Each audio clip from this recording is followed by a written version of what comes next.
It was loud, it was unbridled. In the 1970s and 80s, punk rock was sweeping the nation and the world, and much of it was coming from right here in Washington, D.C.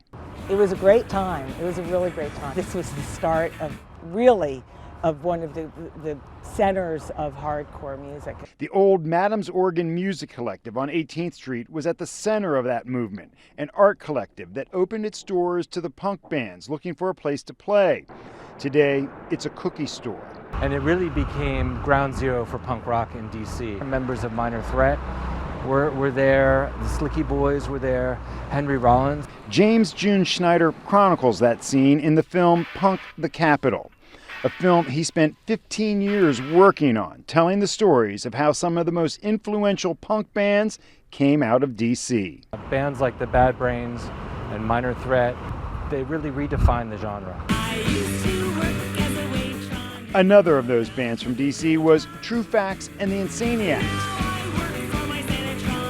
Diana Quinn was lead vocalist. Washington, D.C. got put on the map by bands like Bad Brains and Untouchables, and then later Fugazi, Minor Threat.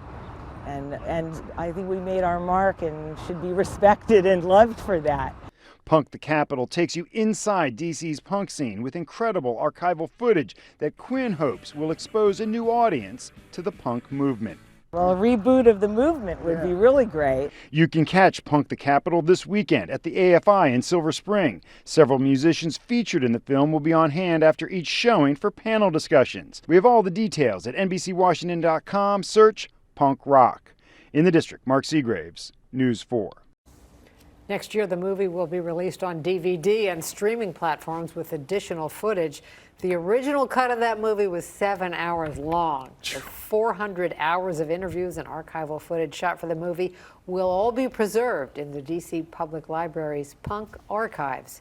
Who knew they even had those? Yeah. Now we know. Right here, it's all about D.C. The Punk Archives? The Punk Archives. Oh, yeah.